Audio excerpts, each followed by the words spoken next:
Simon, very interesting bit of news coming out there. Jake Robson had it in his bulletin there. Swansea City have taken a stand themselves against online abuse. Now, you wonder what kind of example this will set.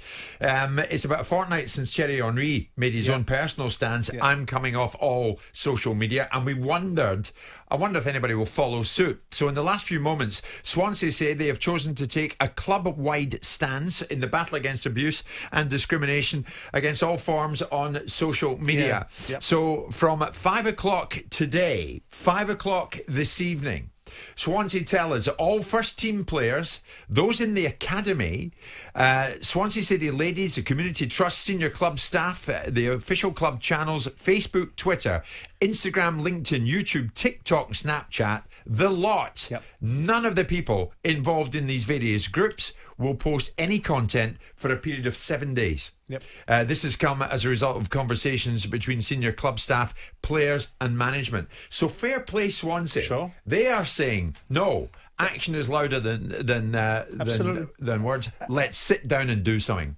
Absolutely. I mean, ultimately, no one needs social media. We choose to have social media. So the fact that Swansea have the courage of convictions, obviously it's a 7-day window, so people will look at it and say, but it's about keeping the focus and keeping the news cycle running, because we know in the media that the moment the media lose interest in something, it goes off the boil. So if you keep doubling down and Swansea do it, and then someone, with due respect to Swansea, like a Manchester United come out and do it, then you start to get this momentum going. You're not going to get Jack Dorsey to respond to an email. You're not going to get Mark Zuckerberg, but you keep it in the media. You keep keeping downward pressure on it, and you might get some of these changes about, direct messaging being removed from people that can't control themselves with their stupid imbecilic outbursts, and also you might get anonymity starting to becoming more challenged. So it's good. It's good, Jim. Absolutely. It's football throwing its weight behind having the courage of its convictions. The problem is when you say 7 days, you put yourself in a situation where in 7 days' time you're back into the same space.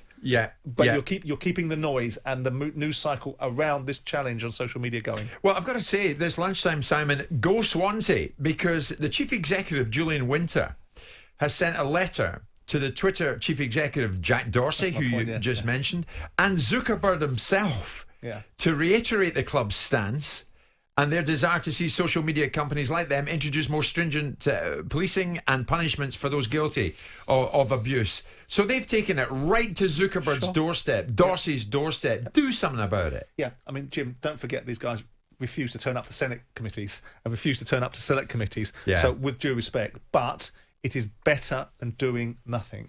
It creates the effect of keeping people focused on the fact that social media is operating in a way that's unpalatable.